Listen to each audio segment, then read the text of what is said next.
why don't we start with you, just what Sure. you were saying about the This erasures. is a page that I had started, and it's divided in bars, and I started writing it out in detail. I started making real copy on this. You can see, you know, there are details. And then I turned against it, or decided to change something that made it not worth erasing the page, but just putting the page aside and rewriting these 3 bars and going on to 2 other bars. There are 5 bars on this page. And so this was page 2, bar 8. So what I did was, which I always do, I erase the 2 and I erase the 8, but not so thoroughly that I can't see them. But then I know that this is a discarded page, so that I don't end up with 2 page 2s with 2 bar 8s and say, wait, because erasures don't mean anything, because I erase all the time, and often my so-called completed copy will have a lot of erasures in it. It's not fair copy. I have the luxury of giving it to a copyist who will then write these notes out in neat form. So she will often get a manuscript like this, full of erasures like that. Incidentally, one of the small practical problems of writing music these days is, in the old days, I used to have a messenger come to the house and pick up the manuscript and take it to the copyist. Ever since the fax machine was invented, we send faxes. But if you send faxes of erased notes, you get a call from the copyist saying, is that an E natural or is that a D natural? Because look at that. I mean, you can read it okay now, because notice that I very heavily with the pencil. And I write also with black wings, which smudge very easily. And so I made that very dark for the copyist to understand it. So hoping that she wouldn't have to call me on this. But anyway, that's the point of these erasures. You always work with the same copyist, you request someone? Well, I did for many years, and then that copyist died, and then I worked with her assistants for a while, and then I work now with a lady named Peggy Serra. I used to work with a well-known copyist around town named Matilda Pincus until she died. And now I work with Peggy Serra. And she's very quick and very smart, but because of the kind of harmony that I use, she doesn't make assumptions. She doesn't assume that just because I'm in F major, that's an A natural. That's all. All right.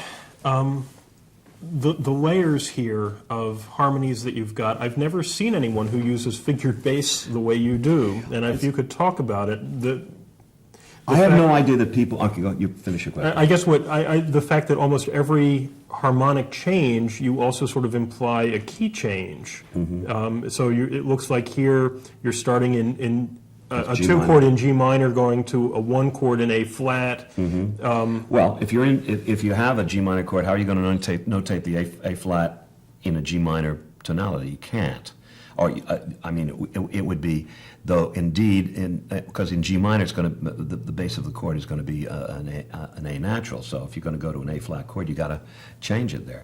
I will try to keep, if all the notes are going to be within the G minor tonality, then I won't. Then I'll just go 2, 3, 4, 5, whatever it is. But if you're going to change, how else would you notate it? There's no other way to do it. I was not brought up on guitar notation. I was brought up on so-called, what you call figured bass or classical notation. And guitar notation I find useless simply because you don't get enough about the positions of the chords and about the building of the notes. You get what the notes are, but what is the bass and what is the basis of the chord. And so I use this rather elaborate form of notation, but also to remind myself, because here I have an idea for an accompaniment, and now I want to carry it out harmonically, and I know I'm going to use this little passage here in bar 10, which I've just sketched in. That's going to be the rhythm of the accompaniment. So quickly, while I've got the harmonic scheme in mind, I will write out the harmonies. Now, what's interesting here is these are all alternates for the passages. So it's not chords superimposed on each other? No, not at all. And because you have so many choices, particularly if you're using any kind of dissonant harmony within, in terms of musical theater, not in terms of Alban Berg. Since there are so many choices, and since whether you use E flat, G, B flat, and D, or E flat, G, B flat, and C is an enormous difference. and those have entirely different notations, I have to have the alternates.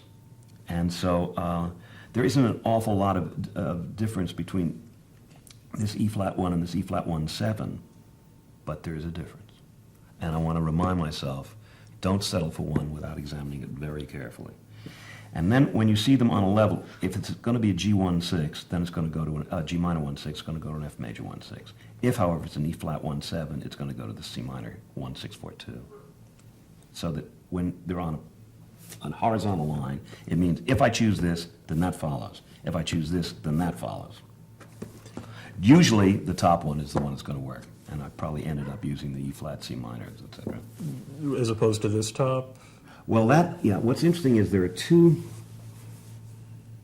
I'd have to get to a piano with this, because you see, I was also screwing around with the melodic outline, deciding whether I want to use 4/16 or an eighth and 2/16, and sometimes that makes a huge difference.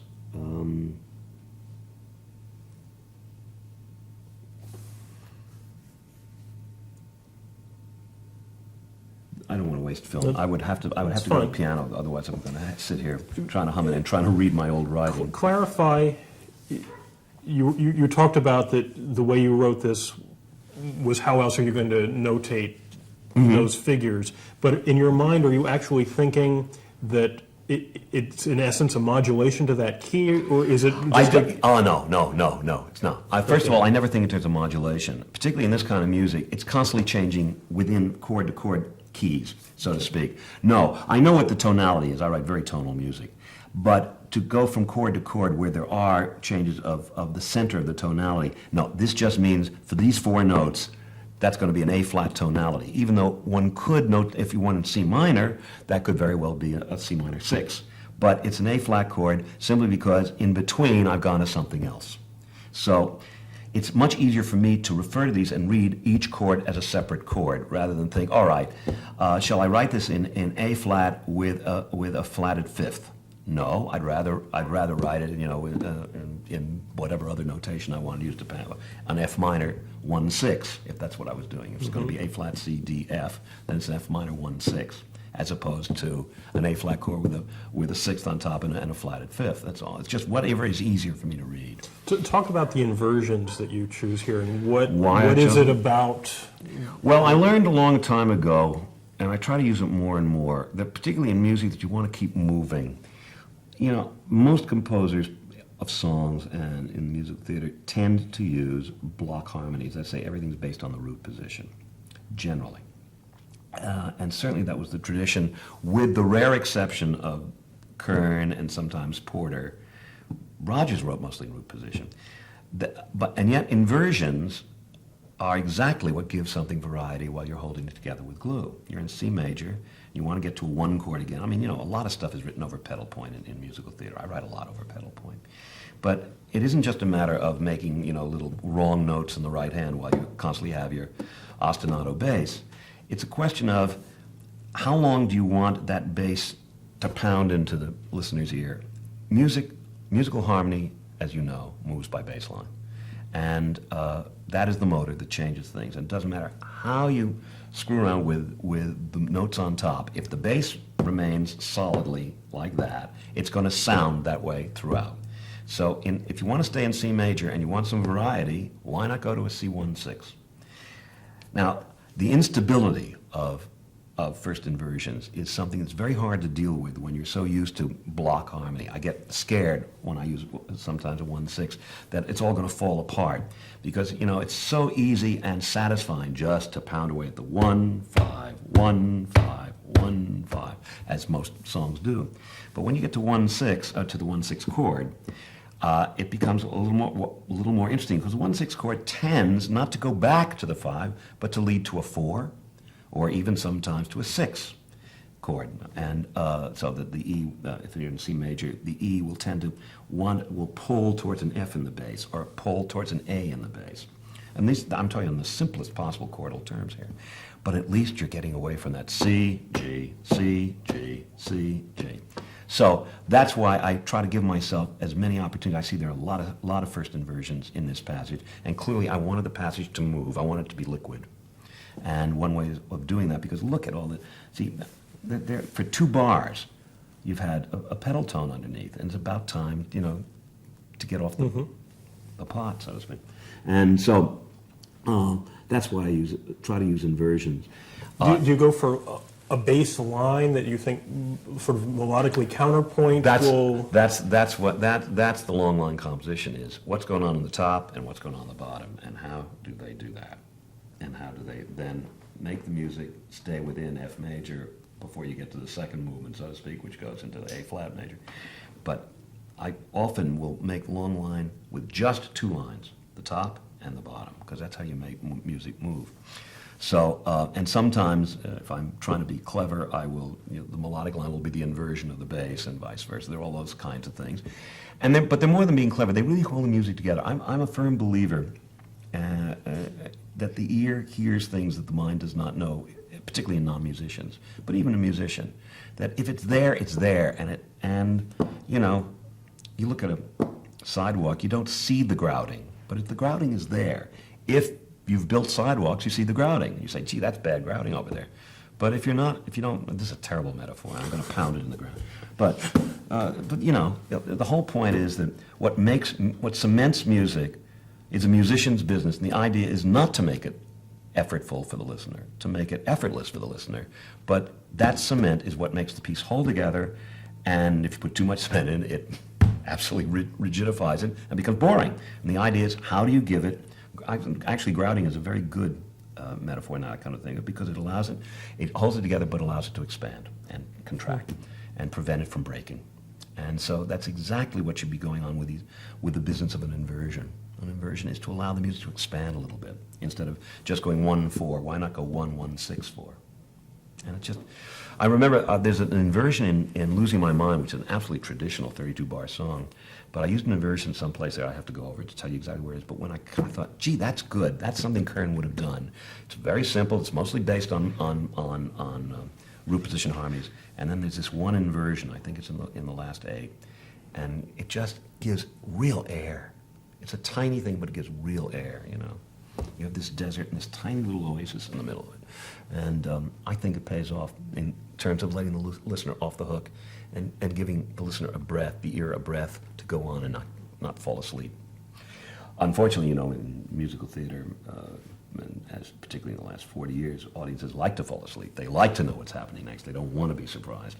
But I think what makes a song last, or music last, or art last, is surprise, particularly narrative art. Music, in its sense, is narrative art. It exists in time. When you hear other people's work, can you hear those subtleties consciously? No, absolutely not. All I know is that my ear is surprised. I've been around the block so many times that I tend to be ahead of the chordal structure of most music that I hear in the musical theater, not outside. And so when it surprises, it really surprises. And sometimes, as in a score like Floyd Collins, which I think is a great score, I want to study the music. I really want to see how he did it, because I've heard it 3 times. No, because it's not published yet. But I've been listening to the record plenty of times, and I can tell, because you know it's not all that dissonant music. It's just he's got a fresh mind. He doesn't go where you expect him to, and yet it doesn't. It sounds inevitable. You know, that's what Lenny meant. It mustn't sound dumpty-bum bing. That's not. Shouldn't be arbitrary. It should be inevitable. You get that in Kern, and you get that in Adams' work too, and that's the mark of a good composer, because he's surprising without going, nah, nah. You thought I was going to G, nah, nah, I went to F sharp. Anybody can do that, and they do it all the time. And Lenny criticized the score of Forum. He said there was a lot of wrong note music in it. And I bristled when he said that, but he was right. A song like Pretty Little Picture has absolutely unnecessary dissonances in it, because I was so afraid of writing of triad. When you're young and you're trying to make a style for yourself, it's true of every composer I know, you decorate the music so that it doesn't sound like anybody else's. And of course the real point is, if you try to make it sound like everybody else's and it's yours, it'll come out your own. So, you know, it's ironic, but every young composer has to go through that. And I went through it with Forum, and though there's some stuff in Forum that is natural to me, there are things where I could just hear myself being ashamed of what I was writing. At the time or subsequently? I was unconscious. It was unconscious. It was, how do I make this interesting? And one of the ways you don't make something interesting is adding a tritone at the top, and yet everybody does it. You write C, E, G, F sharp. Do you feel restricted writing for musical theater? From what you've been saying, do you wish? Oh boy, that's a hard question. As you know, I don't like opera, but I have a feeling that I wish I did, because I'll tell you something, it's much more satisfying and easier to write something like Passion than it is to write something like Merrily We Roll Along. To write a 32-bar song that has freshness and style to it and tells the story is really hard, and nobody does it anymore. Everybody writes so-called sung-through pieces, and it's because anybody can write sung-through pieces, it's called. You just take, and there's all that recitative, and they don't develop anything, and it just repeats and repeats and repeats, and that's what most shows are. And I don't even go see the shows because it's so boring to me. But it's really hard to write a song, and nobody writes songs anymore in the musical theater. They write extended pieces. And I know from Passion it's much easier to write extended arioso stuff than it is to write songs.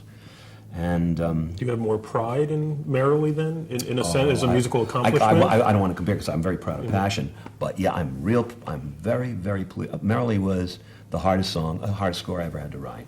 And it was partly because I was trying to recapture what I was like when I was 25 without making a comment on it, because it's about two young songwriters. And I wanted to convey what they would have written back in the late 50s, early 60s, without making it a takeoff parody or anything, because they're supposed to be real and they're supposed to be talented. And it was pushing a pea up the hill with a nose. I mean, it was really, really hard. And what I like about it is it sounds effortless to me. I listen to that score now. It just sounds like a nice score. And I know what went into it, and it tells the story in 32-bar songs. I mean, some of the songs are 108 bars, but there's sections of 32 bars. And by 32, you know what I mean. Yeah. I mean, the whole thing is based on modules of 4-bar and 8-bar phrases. And whereas this is all, I think, yes, she'll sing a little longer here now. I'll give her a little rest here. Now, maybe I could bring that theme back in here. I see why opera composers had a good time. It's much easier. What about non-vocal music? I haven't written enough to have any wisdom on that. The desire. Oh yeah, well yeah, ballet. I would love to write ballet music because I'm square enough, so I like I like Dance of the Hours. You know what I mean? And when I first played my music for Jerry Robbins, he said I ought to be writing ballet. That I wrote dance music. It never occurred to me, but he's right. If I wrote any concert music, it would be ballet.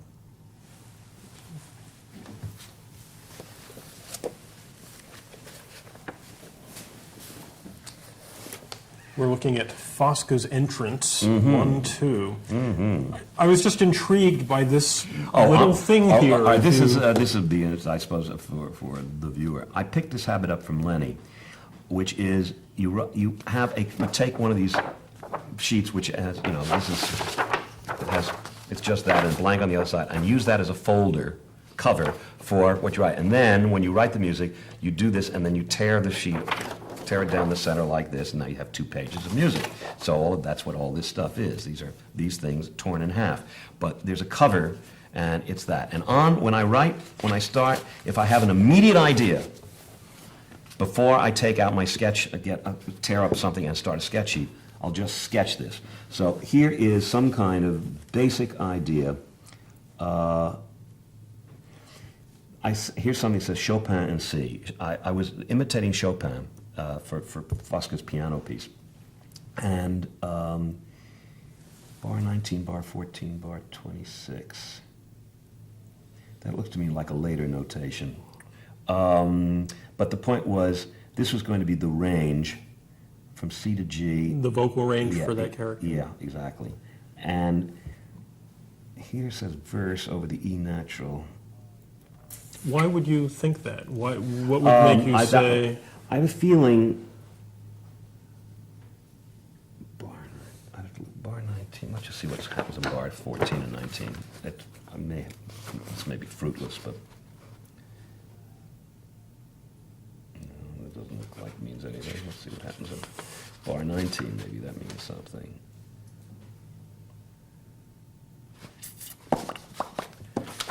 I don't know. Again, I don't want to take up tape time That's here. fine. The screen time. clearly this is her actual entrance, and that means bar 5, and that means bar 7. So let's see if there's a D sharp in bar 5 in some remarkable way, and of course there isn't. This is the Chopin thing. Clearly what I'm doing is I'm trying to figure out how to have her sing against the Chopin, because there are two things going on here. There's the piano piece and her vocal. And that's what I obviously am trying to work out. Let's see, we're in the key of, sort of in the key of D, but not really. Usually it's her, you think it's her playing upstairs. Yeah, well, but I've established that earlier. That's in, Okay. in another band. So I know that I want to use that. What goes on before her entrance, maybe it's even in this folder. No, that's part 2. Is we hear the music earlier. And this is in the orchestra. And it's an echo of that.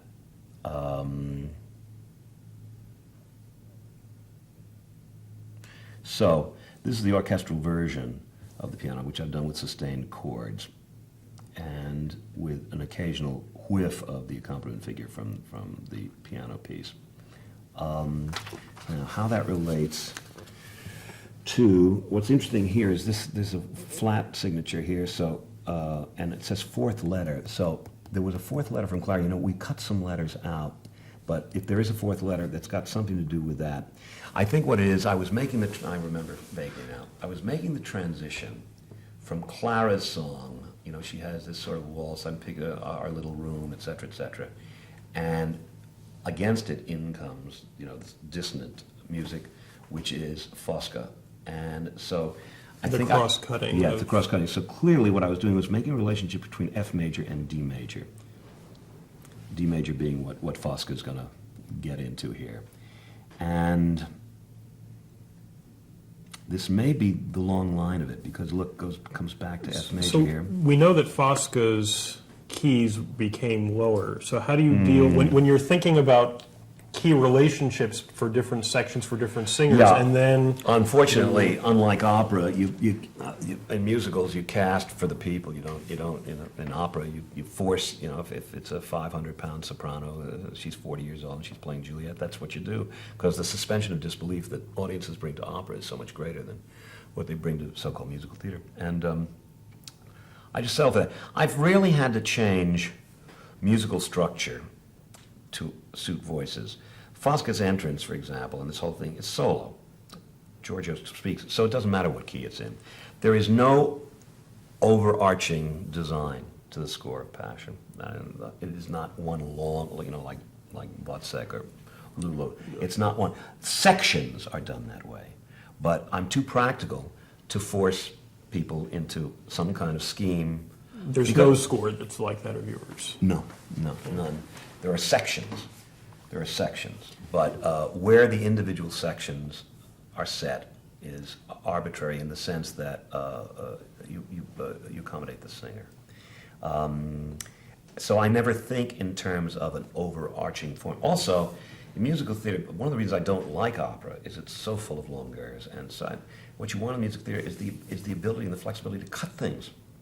Well, if you've built an entire structure and you suddenly decide that the center, you know, the capstone, which happens to be this beautiful aria in E major, and it's what everything is accumulated to is E major, and then you decide it's boring and you want to cut it out, there goes your structure. I argue, you know, operas have intermissions, so what the hell is the point of writing one thing, unless it's a one-act opera, like Berg? What the hell is would Tosca really suffer if the entire second act were a half tone lower? Would the design go out the window? Would we be bored to death? Would we feel that the thing wasn't working? I don't think so. In an ideal world, 50 years from now, somebody's doing a production of any of your scores, as opposed to going to the published piano vocal scores, going back to your original manuscripts and the keys that things are in I don't think it would would be make a difference. No. It's only the color of the voice. As long as they don't change anything within the piece, I don't think it matters. I really don't. I once had to change within a piece the structure of Mrs. Lovett's first song in Sweeney Todd, The Worst Pies in London. I had worked out it was quite worked out in terms of its own harmonic design in the long line, and Angie couldn't handle it because though she can sing in head, it has an entirely different effect, comic effect particularly, and so I had to take the whole second half of it and switch things around to accommodate her voice, which is fine. The song turned out fine anyway. But ideally, it would have been the other way because I had a specific harmonic. So when New York City Opera did the production, never occurred to me to go back to the original. Also, that would have been reorchestrated. Uh-huh. All those practical considerations. This is a moment that's just impressed me a lot, and I wondered if It's you probably could. by chance. Well, it's the end of the first section where Oh, she sort of has the and then she- breakdown, and then she goes. almost very quickly, Yeah. have you explored the town section? And I'm just wondering, musically, what do you try and do to transition for both the audience and the actor, and to give them something so they can? It's a hysterical woman who has realized that she's talked too much and she may be chasing away the man of her dreams, whom she's theoretically just met, but whom she's been spying on. And she suddenly decides to become charming. But Fosca's idea of charming is our idea of hysterical. And so that's what's behind the change in music. So what I wanted to do was find something chattery and chirpy and slightly annoying. And that's the intention. That's the musical thing. Now, if you're saying, why did I choose chords like that or anything like that? But that's all. It's to echo the moment. Or am I missing the point of the question? Do you do things to help the actor make the emotional transition? No, make the or character. Okay. The character. And a good actress, when Donna Murphy auditioned for us, we gave her this piece. Her audition performance could have gone on the stage that night. She's intelligent. There's something in her that identified with the character right away. And I write careful scenes. I say this with no modesty at all. When I'm writing dramatic stuff, I am a playwright. And this is a scene worked out, and I can instruct the actress how to play this scene, and the music is part of the dialogue. And I can tell her why the music gets quick here, why it gets slow here, why there's a retard there, why there's a so-called key change here, why it suddenly goes up and down, all of that, because I have reasons.